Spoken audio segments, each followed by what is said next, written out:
man has come to one of those seminal points in his history where his own activities are the principal determinants of his own future. В 1972 году в столице Швеции, в городе Стокгольме, состоялась международная конференция. Это была первая встреча такого масштаба, где обсуждались вопросы экологии и окружающей среды. Уже тогда мировые лидеры и экологи выделяли 3 основные проблемы, с которыми предстоит столкнуться. Изменение климата, загрязнение окружающей среды, потеря биоразнообразия. 50 лет назад ученые поняли, что мир стоит на грани экологической катастрофы, и человечеству предстояло принять решительные действия, чтобы этого не допустить. И вот теперь, спустя 5 десятилетий, мы можем оглянуться назад и оценить, какие меры были предприняты во всем мире и в Кыргызстане в частности, и насколько они оказались эффективными. 70-е годы. В мире наблюдается бурный экономический рост. Страны Советского Союза и Кыргызстан в том числе восстанавливаются после войны, начинают активно развивать собственную промышленность, запускаются новые фабрики и заводы, в числе которых крупнейшая Токтогульская ГЭС и 3 крупных ТЭЦ. Но устойчивым развитие того времени точно не назовешь. Рост экономики требовал жертв. Первой стали леса Кыргызстана. Освобождая территорию под новые многообещающие производства, под топор дровосеков шли краснокнижные тяньшанские ели. В 70-х, после продолжительной массовой вырубки, площадь лесов составляет всего чуть более 3%.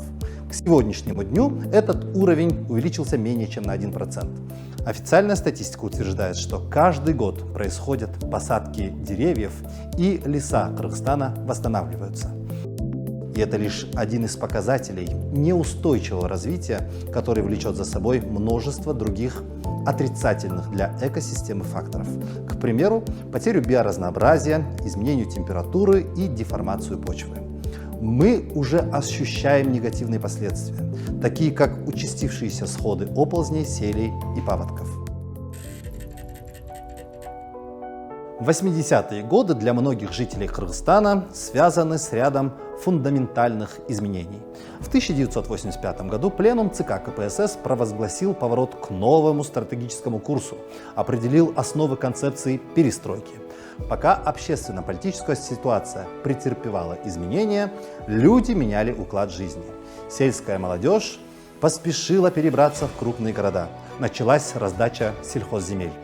На месте бывших полей и пашин один за другим стали вырастать дома. Первый удар от беспорядочных застроек пришелся на землю, а вместе с ней и водопроводные сети. Не рассчитанные прежде на такое количество потребителей, коммуникации начали проседать, грунтовые воды засоряться. Но в 80-х трансформация сельхозземель под строительство не закончилась. Их продолжили раздавать и в нулевых, и позже. Появились самозахватчики. Каждый год внутренняя миграция увеличивается. Кыргызстанцы продолжают стекаться в крупные города и расстраиваться. А значит, проблема загрязнения воды продолжит усугубляться. В многих местах эти ирригационные системы были растасканы, разбиты.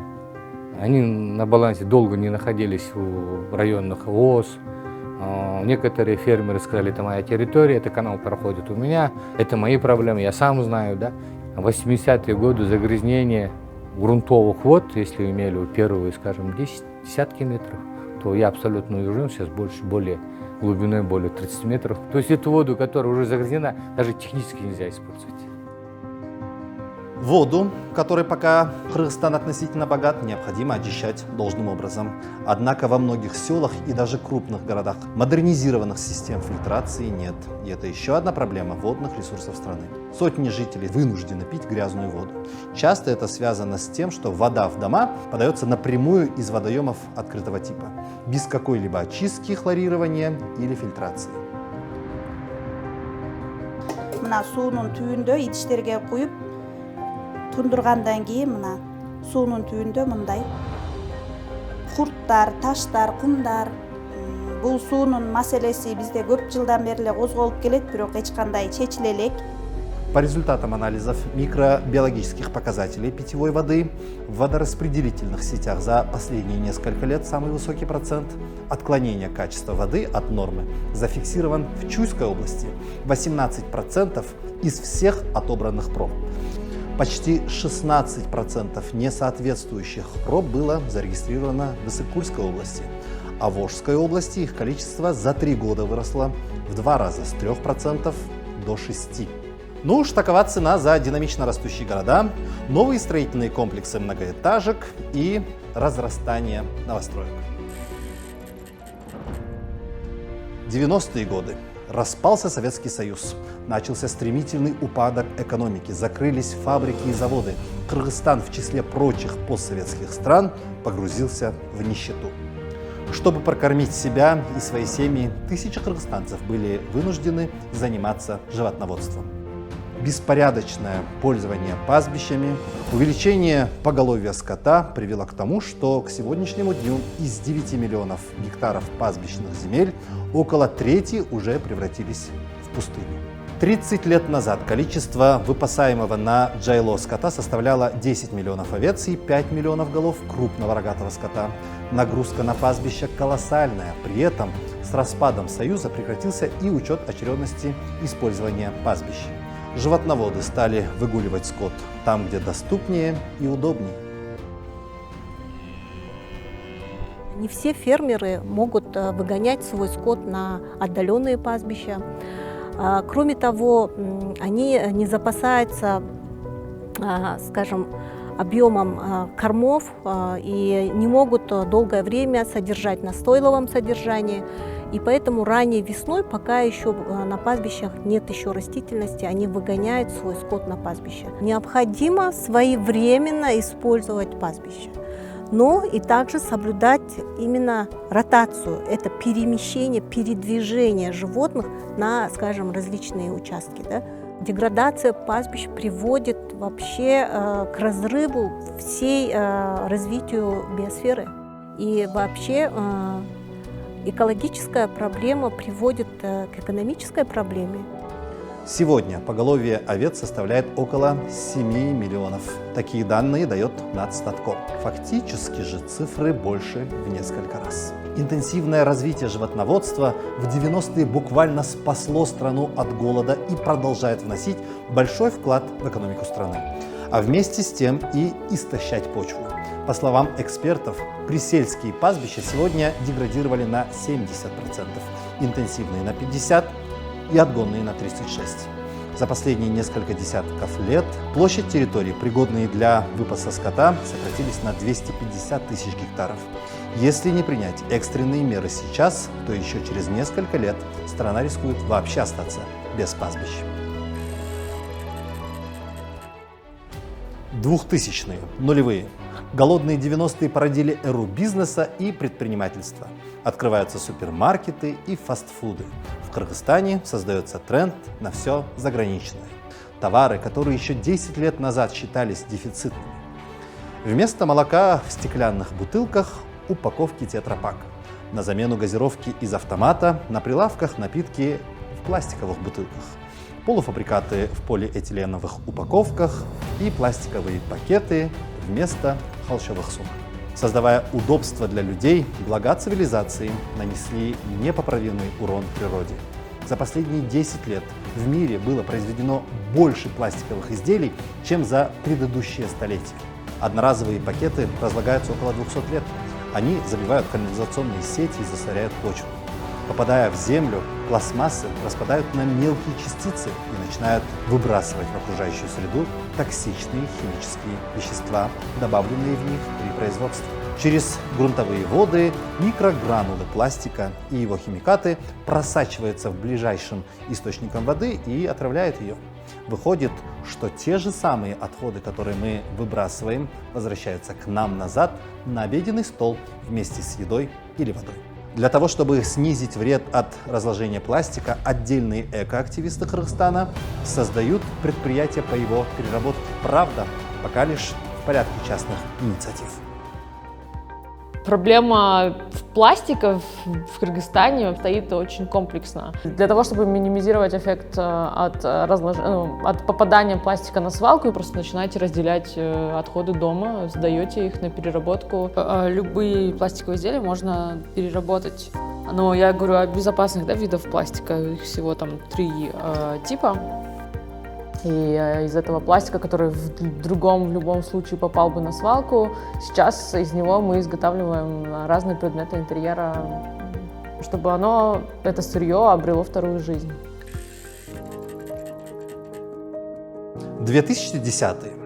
Динамичная урбанизация, большое количество автомобилей, нерациональное использование водных и земельных ресурсов, вырубка зеленых насаждений и потеря биоразнообразия, а еще увеличение населения Земли. Все это привело к тому, что последние 10 лет в стране и в мире наблюдается увеличение температуры и изменение климата.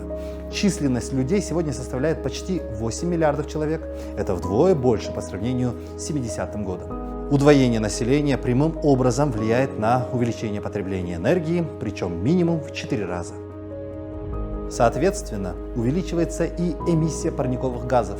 Сейчас она больше на 50% по сравнению с 19 веком. И на 80-90% это результат сжигания углеводородного топлива. Остальное – землепользование, преимущественно сведение лесов. Купол, образованный над Землей, спровоцировал нагревание планеты на 1,1 градуса. В Кыргызстане за последние 30 лет температура повысилась на 0,5 градуса. Если не принять срочных мер, к середине столетия мы перейдем барьер повышения температуры в 1,5 градуса, что чревато множеством негативных последствий, в том числе таянием ледников. Сокращение ледников с момента роста температуры резкого, это примерно с 80-х годов, идет со скоростью 0,5–1% в год. По самым пессимистическим прогнозам, к концу текущего столетия мы можем потерять до 80% ледников. Сокращаются не только наши ледники, сокращаются ледники в Андах, сокращается ледовый покров в Гренландии заметно. И все это приводит в первую очередь к повышению уровня моря. То есть весь этот тающий лед поступает в воду Мирового океана и растет его уровень. Итак, океан с его температурой, повышение температуры приземного слоя воздуха, таяние ледников. Вот основные признаки, которые показывают, что мы действительно находимся на этапе глобального потепления. И вот спустя 50 лет ученые вновь встречаются в Стокгольме. Но только теперь не для того, чтобы предупредить о надвигающейся экологической катастрофе, а чтобы понять, какие неотложные меры необходимо предпринять, чтобы максимально снизить потери. Национальную позицию и основные действия в соответствии с глобальными усилиями по совместному преодолению экологических проблем Кыргызстан уже определил.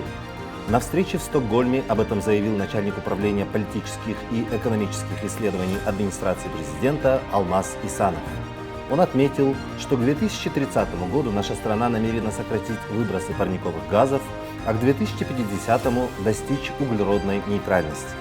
Для этого указом президента Садыры Жапарова 2022 год объявлен годом защиты горных экосистем и климатической устойчивости.